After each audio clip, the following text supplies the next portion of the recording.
Hi guys, in this episode of Plummy's Thoughts On, I'm gonna be sharing my thoughts to the first episode of the 8th and final season of one of my favorite shows ever, Fear the Walking Dead. And I gotta say, I'm kinda sick of all my favorite shows ending like the last 3 years. Pretty much all of my shows, all of my favorite shows have ended. The only one that hasn't is the one that doesn't end, that being Doctor Who. But The Flash ended literally today or yesterday. World Beyond, which might have not been like my favorite show or whatever, but it's in my favorite TV universe, and I did end up actually enjoying it surprisingly a lot, and it actually hurt me quite a lot when it was ending at the end of season 2. And if that, like I said during my review of that, if that show made me so emotional at the end, I'm curious to see how much Fear is gonna make me sad. Because the main show's end definitely made me cry quite a lot. But I feel like even having started season 8 at this point, and at the point of recording of this video, getting up to season 3, because I'm recording this a little bit too late compared to when I watched the episode, it still hasn't really come to me. Like, I don't really feel the weight of, oh yeah, this show is ending. I guess it's because, I mean, we're continuously getting new spin-offs, sure. The chances of us getting spin-off with any of the characters of Fear the Walking Dead, while not zero, are small. Fairly small, I would say. And I don't know. I guess because the show hasn't really been the greatest or as the most compelling, I don't quite feel the need for it to exist. But it's not like I'm ever gonna feel tired of the Walking Dead universe. Like, I'm always gonna keep coming back and checking it out and everything. So far, of all the shows in the Walking Dead universe, the only one that I don't really give two shits about anymore is Tales of the Walking Dead. Because that one was fucking bad. That was garbage. And it's even more infuriating that it's garbage because Fear the Walking Dead continues to do the anthology thing of focusing on a character in an episode and introducing a new character and having them play a big role in that episode. In some ways, the story revolving around them, only for them to die, which is the kind of formula you would expect to see in Tales of the Walking Dead. So it's really infuriating when Fear the Walking Dead is being able to do what's supposed to be the formula, but it's doing it so much better and so much more entertaining. And while it's not really quite true for this episode in terms of like the character that it revolves around being a new character and being entertaining, because frankly, I didn't really enjoy Morgan's daughter, in this episode that much. She's not a bad character. I think she has been much better in episode 2 and 3, although I don't think she appeared in episode 2, so I guess I'm talking about episode 3. But anyway, I'm getting ahead of myself. That's gonna be a topic for 2 more videos. I'm not really gonna talk about episode 2 or 3 in this video. I'm gonna talk about episode 1 only. And I guess I should start it off with the title of this episode. It's called Remember What They Took From You, which, I gotta say, it's a cool title. I like very dramatic and like descriptive title like this. For me, coming up with titles for like the stories that I write or for some of my videos, like my gaming videos, is my favorite thing. So I really love appreciating like good titles for episodes and stuff. It's so good, and I think this is a good title. But I gotta say, that's kind of where the good things about this episode end, because right off the bat, it kind of loses me. Because I was looking forward to this season, especially with the trailer and everything, being pretty exciting and everything. But when the thing that I'm most excited for in this first episode is looking out for a certain character that we don't even know if they're going to appear in this season, when that's my main focus, you have failed in writing and entertaining characters and plot. And the reason why they failed at that is because instead of just jumping the 7 years in between seasons. No, they have to throw a scene and continue in a way the scene that ended seven season finale, where Morgan and Madison were being taken to Padre. No, we have to get a continuation of that where Morgan talks to Padre and supposedly they break out and get Mo and run away, and then it jumps 7 years. That jump really fucking feels forced as fuck. It really feels like they were forced to do it just to catch up to The Walking Dead a little bit, and it just doesn't, you don't really feel the weight of it, I feel like.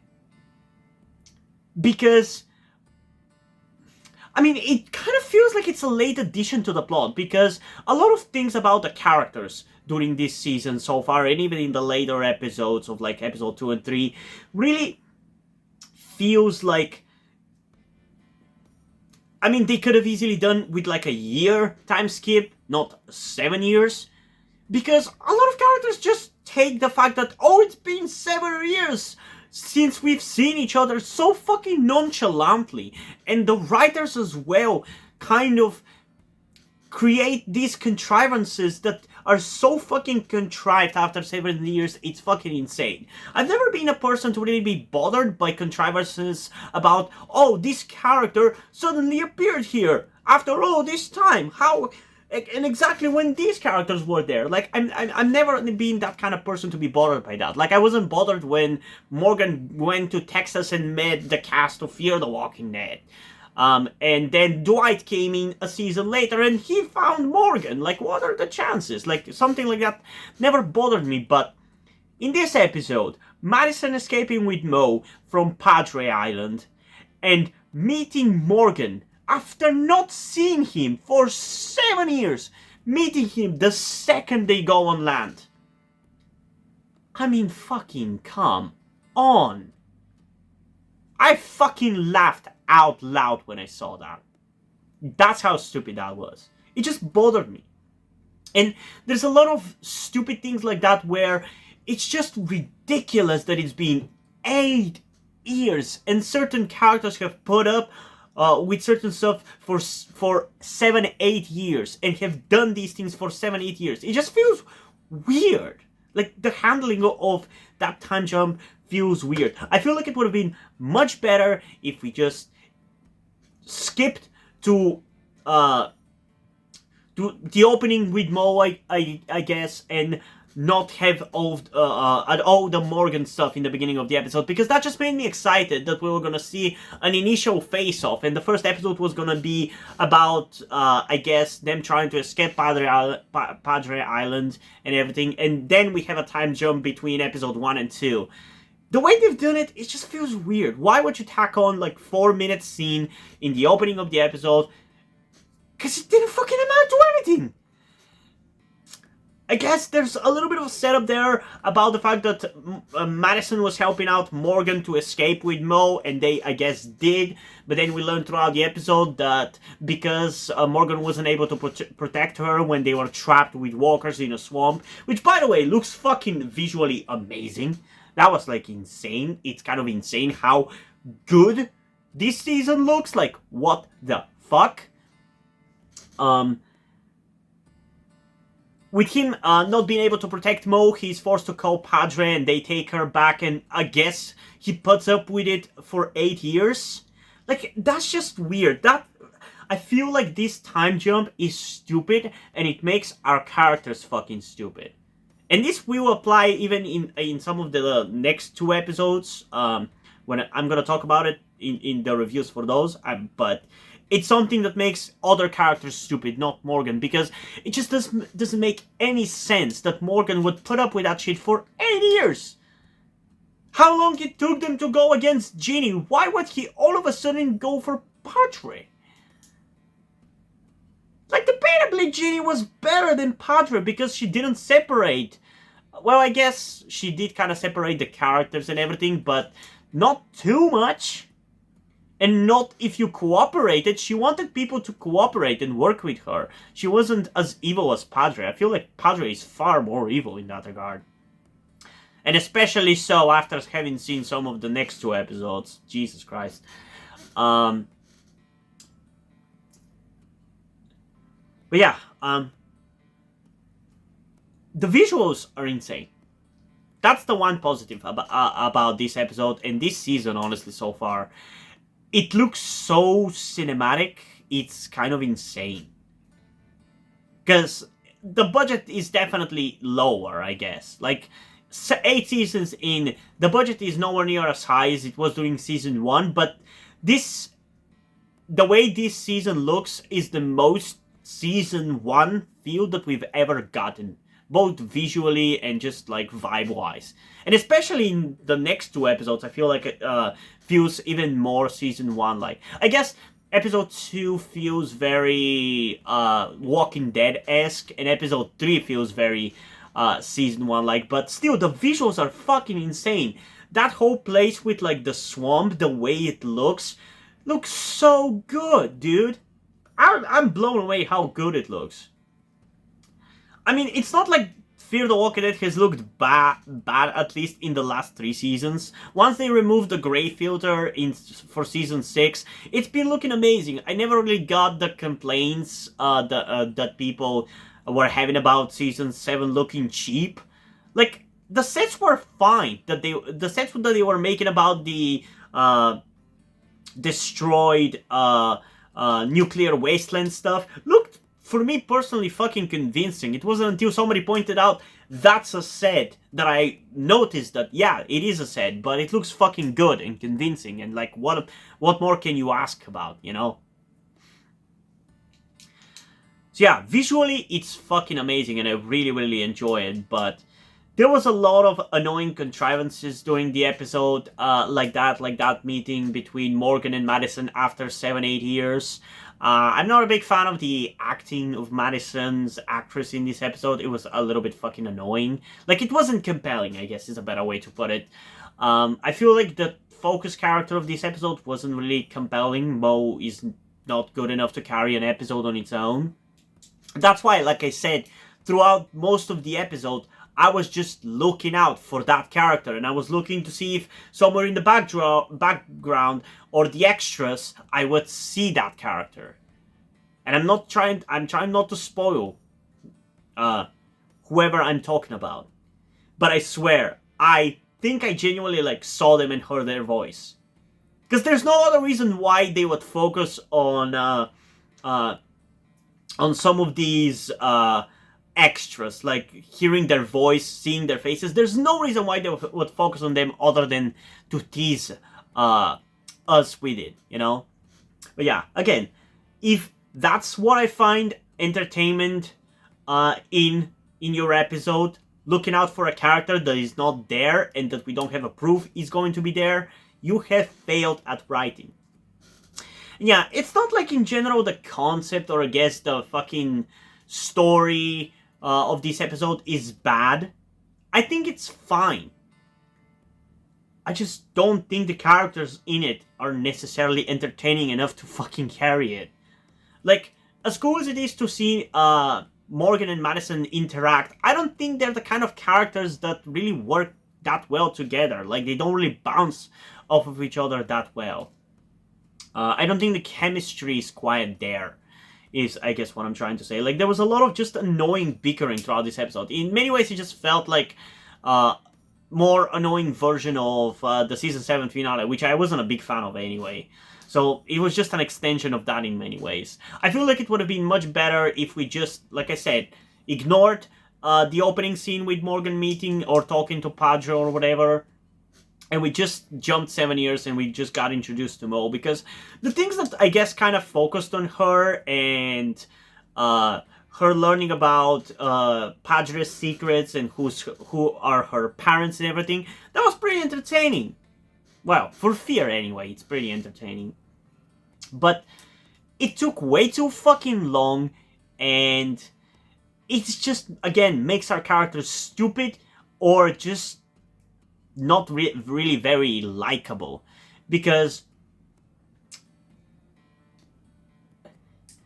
I mean, how can I like the characters joining the bad side? Especially characters that fucking fought their way against Genie, against Strand for 2 seasons. And now all of a sudden for 8 years they were completely okay with working for Padre and would go out of their way to even like get their kid back with Padre after the kid escaped, you know? Like, why would you do that? It just doesn't make any sense. That's why I hate that time jump is like 7 or 8 years.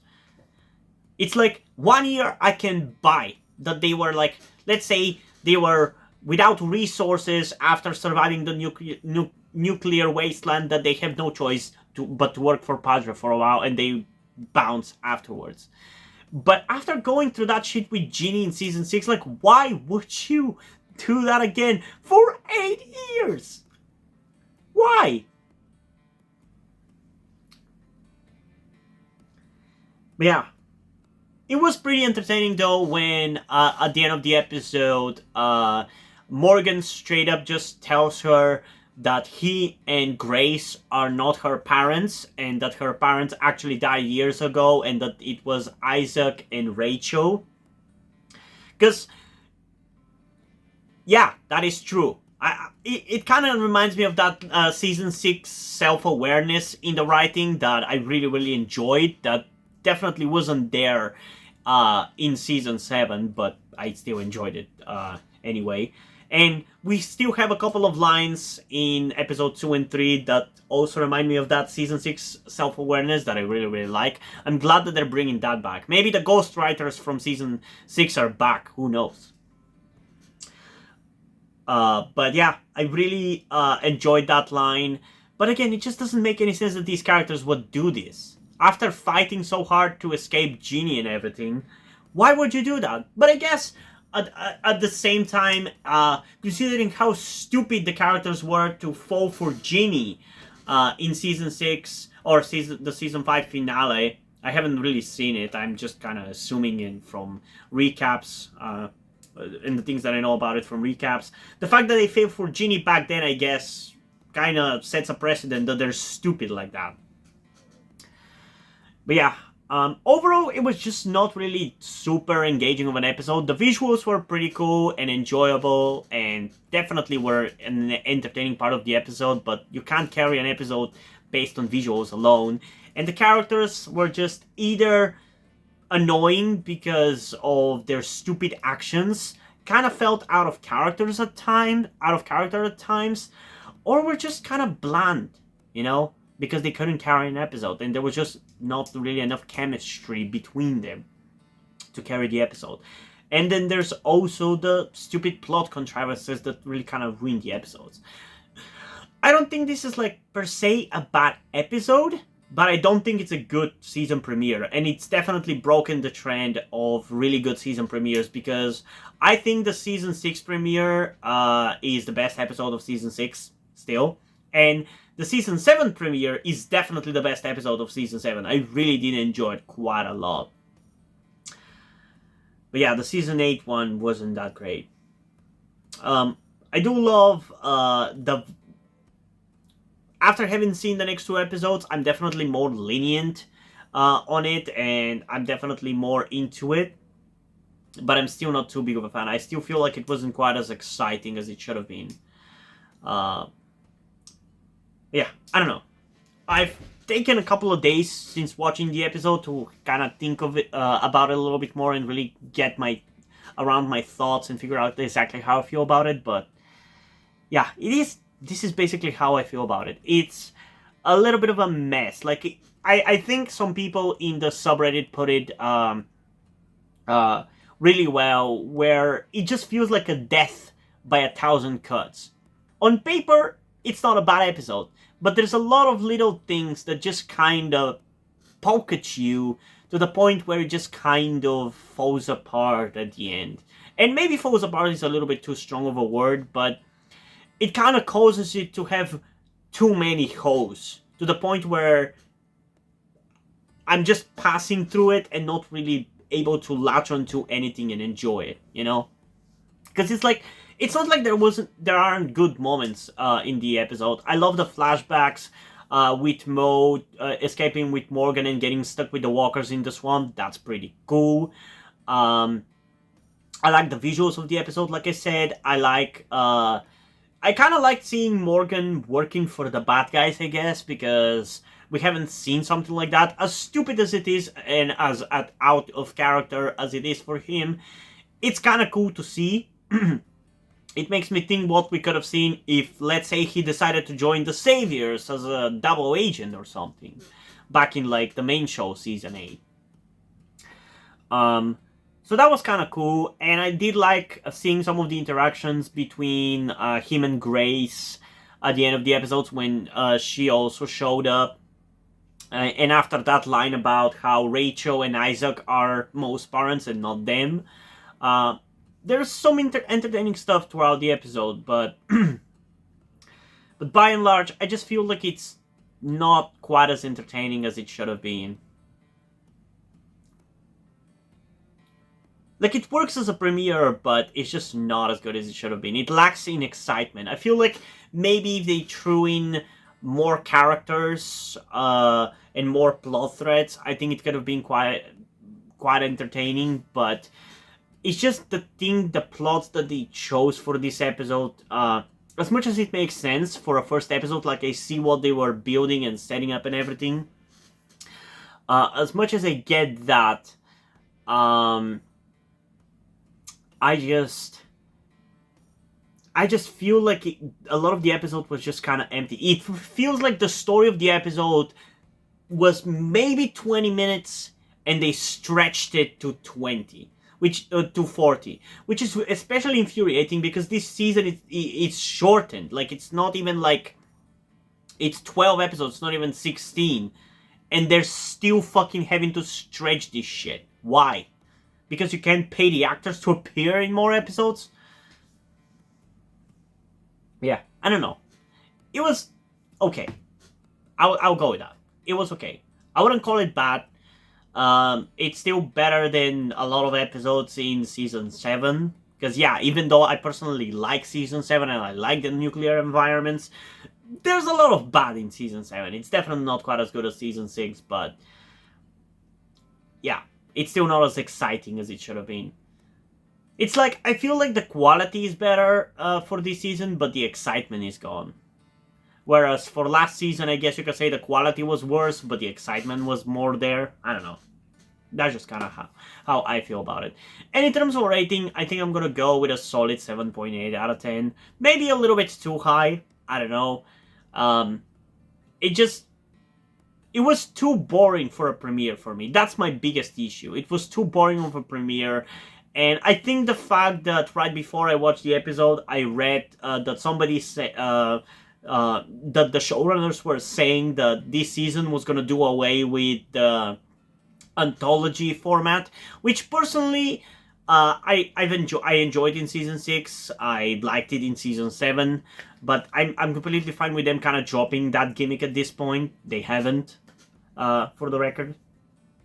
But I was okay with them dropping it, and then when I watched the episode and saw that it was basically just still focused on Morgan and Madison and Mo for the whole episode, they just couldn't carry an episode on their own, you know?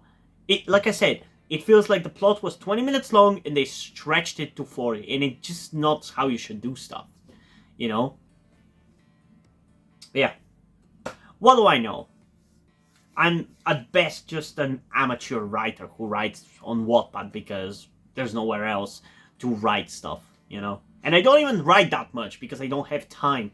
So if you want me to write more and show off my skills, support me on Patreon, I guess, and coffee. But yeah, luckily though, we got some better stuff in the next 2 episodes, so the season is saved, I guess. But yeah, I think it's still too early to tell.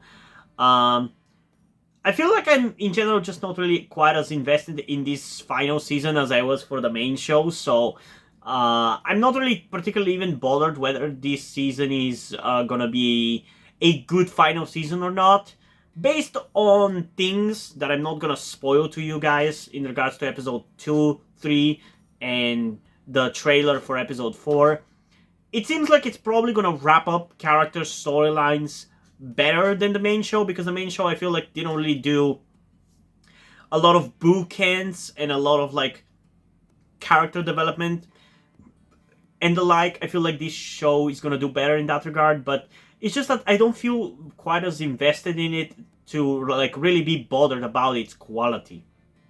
You know, so it doesn't really bother me at the end of the day too much about how good this episode was or how bad it was.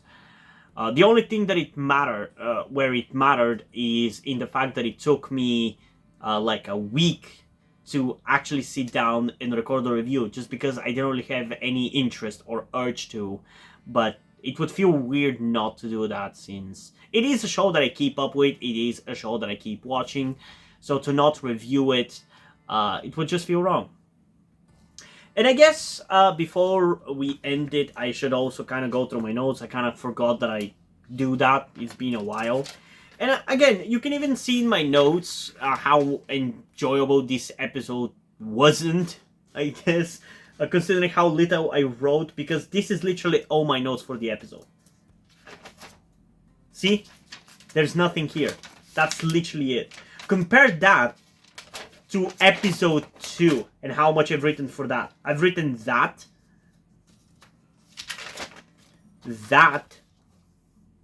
and even on the 3rd page, I've written a little bit for episode 2. I'm sure you can't wait for that review, but yeah, it's gonna be in another video. But yeah, that just speaks on its own about how just kind of boring this episode was.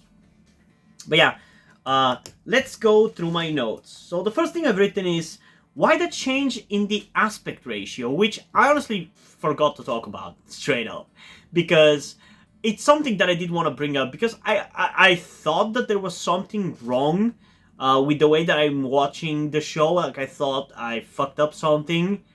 But no, they've apparently changed the aspect ratio for this season, which I don't get why all of a fucking sudden.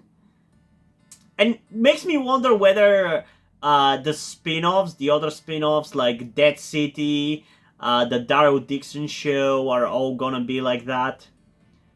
Because it's like, I personally really enjoyed the grainy look of the original Walking Dead show. I really wish they at least finished that without changing its look in season 11 and the 10C episodes with like a digital camera, but at the end of the day, it doesn't matter. They still kind of did a filter on it or whatever. It did screw up a little bit of the vibe of the show at the end, but it was fine. For Fear, they've always used digital cameras. They've not really used film, so it never really felt out of place in terms of its tone. But now all of a sudden we're getting this cinematic experience, and it genuinely feels cinematic. And it doesn't clash as much as it was for like the main show, but it does feel kind of weird. But yeah, I can't say I hate it. Like, personally, I like pretty much all of my screen real estate to be used by whatever I'm watching. I really don't like whenever the movie or TV show or whatever it may be that I'm watching doesn't fill out the screen completely. It just feels wrong when it has this weird aspect ratio. Like, unless it's 4:3 or 16:9, I fucking hate it. I can live with it if I want to watch whatever I'm watching, but I prefer my aspect ratio to fill out the traditional screen. But I'm not gonna lie, this aspect ratio does make it look more cinematic. So I'm a little bit split about whether I ultimately like it or not. So yeah, I don't know. The next thing I've written is that character? Can't tell. That does sound like them. Again, I'm trying not to spoil if you're not aware of who I'm talking about. But certain characters that they showed in the episode looked like that character. And then they did another shot, which was just showing extras in the background. And there was one character that did sound like them. Quite a lot, so... I don't know. Next thing I've written is, finally, some fun happening. And I couldn't even tell you which part of the episode I've written that around. It's probably when Madison was escaping, because the next thing I've written is, that was brutal. Which I'm pretty sure is around that point where Madison grabs like a hammer and just breaks the legs of a bunch of Padre guards. Like, that's pretty brutal. Next thing I've written is, look at those visuals though, which I've already talked about. It looks amazing, looks very cinematic. I hope the people who complain about The Walking Dead looking cheap, The Walking Dead universe looking cheap, enjoy it. Next thing I've written is, okay, what are the fucking chances? Which I already mentioned. I'm not a person to really be bothered by the coincidence of characters meeting at a point in space or a point in time very contrivedly. Like, I'm not a person to be bothered by that shit, but that just fucking pissed me off, because we jump 7 years like that. Madison escapes, and literally the fucking minute that she gets on the land, she meets Morgan. Like, come on. At least have her look out for a day or two. Jesus Christ. At least wait half the episode before you have them meet, you know?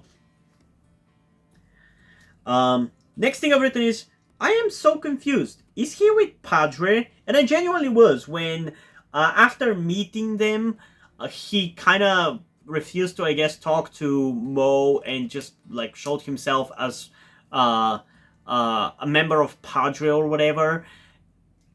I just can't believe that Morgan would do that, because it means that he has stolen children. And yeah, he explains that it's just children who have no parents, so there wouldn't be people looking out for them. But still, it just doesn't fit with his character. He would do... I feel like all the cast of characters would do everything to just get away from anybody trying to rule their lives. It's like... Remember what Dwight said in Season 6 when he was clashing with Morgan a little bit? He said, we all want our own lives under our own rules. So there's a fight. And somebody's gotta lose. That's one of my favorite lines of any Walking Dead show. It's such a good line because it basically describes all the conflicts in any Walking Dead series. And it's basically the way these characters like work. They want to live their own lives. They don't want to work for anybody. Otherwise they would have worked for a bunch of other characters. And they've always maybe played along for a little bit and then fought those ruling them, trying to rule them. But now all of a sudden for 7-8 years they were completely content with it. What the fuck? So the next thing I've written is, so he is working for Padre, which we already confirmed. Next thing I've written is convenient safe, which I think is when Grace shows up to save Mo and Morgan from an inescapable situation, and she also saves Madison there. Next thing I've written is, they keep showing this guy, which, next thing I've written is, they keep showing this character, which is in relation to that character that I think is supposed to appear in this season of Fear. That I don't want to mention their name, so you guys are not spoiled. But it just felt like they were constantly showing that character throughout the episode several times. Like it really felt like they were kind of giving you breadcrumbs that you were supposed to find and follow, you know? So if that ends up being intentional, then that will make the episode far more better than it actually is, but still. That's pretty much my notes for this episode, though. Not much, because just not much happened. There was a lot of just pointless discussions between Morgan and Madison that it just didn't really amount to anything. It wasn't. It just wasn't interesting dialogue between the two of them, you know? It's not too big of a deal. Like, I still enjoyed it decently. It definitely wasn't bad. It was just kind of boring. Which is, in my eyes, kind of worse, but it is what it is. And like I said, this episode is for me a 7.8 out of 10, which is still honestly probably better than it deserves, but I am gonna go with that. I am curious though, what do you guys think about this episode? So, comment your thoughts down below, and let's have a discussion about this. And also, before we end this video, I just want to give a huge shout out to my currently 5 patrons on Patreon. Omar Bridgman, Deadpool, Corvidet, Dane Harty, and Peyton Jones. Thank you guys for your support, I really appreciate it. It really means a lot to me. You have decided to support me, have continued to support me for such a long time. Hope you continue to enjoy my content and continue to support me going forward. Thank you very much. And yeah, hope you guys enjoyed this video, and if you did, please leave a like and subscribe. Also, check out the links in the description to my Wattpad, where I post my stories, because in addition to doing all these videos on my channel, I'm also a writer. And if you enjoy my stories or simply enjoy my videos, you can head over to my Patreon or to my Coffee account, where I can pledge your support and help get the channel going, help support me so I can keep writing stories you enjoy. But if you don't want to do any of that, that's completely fine. You can still help me out in other ways, like liking this video, subscribing to the channel, and especially sharing this video with somebody who you think might enjoy it. And I think it's pretty much it for this video, so hopefully I'm gonna see you in the next one. Bye!